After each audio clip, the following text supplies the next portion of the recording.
বউ কদিন ধরে স্বামীর সঙ্গে সমানে ঝগড়া করছে। ঝগড়ার কারণটা কি না, সে দেখছে সবার বাড়িতে বড় বড় 32 ইঞ্চি, 42 ইঞ্চি, 50 ইঞ্চির দেওয়ালে টাঙানো টিভি, আর তার বাড়িতে সেই পুরোনো আমলের একটা ধ্বজা মার্কা সে একটা পুরোনো আমলের টিভি। এটা সে চাইছে যে তার বাড়িতে এই পুরোনো আমলের টিভিটা যেভাবে হোক সরিয়ে একটা বড় দেয়ালে টাঙানো টিভি আনার জন্যে সে বারবার করে স্বামীকে বলছে। তখন তার স্বামীর কাছে পয়সা নেই। সে তখন অনেক চিন্তা ভাবনা করে একটা প্ল্যান তৈরি করলো। সেই প্ল্যানটা কি শুনুন।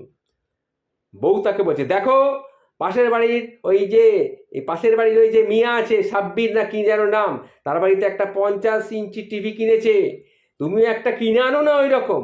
তখন তার স্বামী বলছে, প্রিয়তমা, যার কাছে তোমার মতো সুন্দরী বউ আছে সে কেন ফালতু টিভি থেকে সময় নষ্ট করবে বলো তো? তখন তার বউ বলছে, ও তুমি না, যাই যাই তোমার জন্য আমি একটু খাবার করে নিয়ে আসি। পরের দিন, হ্যাঁ গো, তোমার জন্মদিন কি তুমি ভুলে গেলে? তখন তার স্বামী বলছে, কি করে তোমার জন্মদিন আমি মনে রাখি বলো তো? আমার জন্মদিনই আমার মনে থাকে না তো তোমার জন্মদিন? তোমাকে দেখে মনেই হয় না যে তোমার বয়স এত বেড়ে গেছে।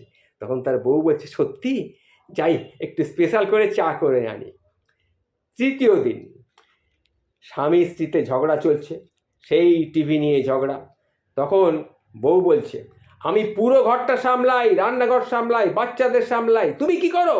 তুমি কি করো? একটা টিভি এনে দিতে বলেছি, একটা ভালো টিভি সব বাড়িতে চলে এসছে, আমাদের দিকে সবাই কেমন করে যেন তাকায়, তা তুমি কিছুতেই একটা টিভি আমাকে এরকম দেয়াল টিভি এনে দিতে পারছো না, তুমি কিটা করো? সব কিছু তো আমিই করি, আমি তো সব সামলাই।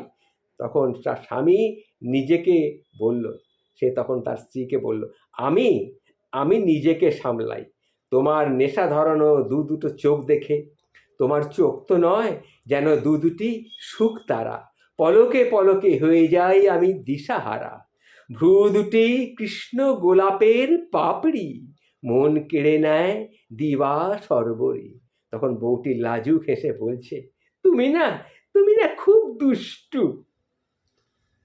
কেমন লাগলো এই বউ পাঠানো ট্রিক্সটি? শুনলেন তো? এটা মনে রাখবেন, সকল মেয়েরা এটা পড়ে দেখো, স্বামীরা কিন্তু এইভাবেই তোমাদের ঠকায়, তোমাদের মনটাকে গলিয়ে নিয়ে এইভাবেই কথা বলে। দেখো, এইরকম মধুর মধুর বাণীর পেছনে কিন্তু নিশ্চয়ই কোনো চালাকি লুকিয়ে থাকে। এটা কিন্তু মনে রেখো, জেনে রেখো। কথায় আছে, স্বামী হলো আসামি।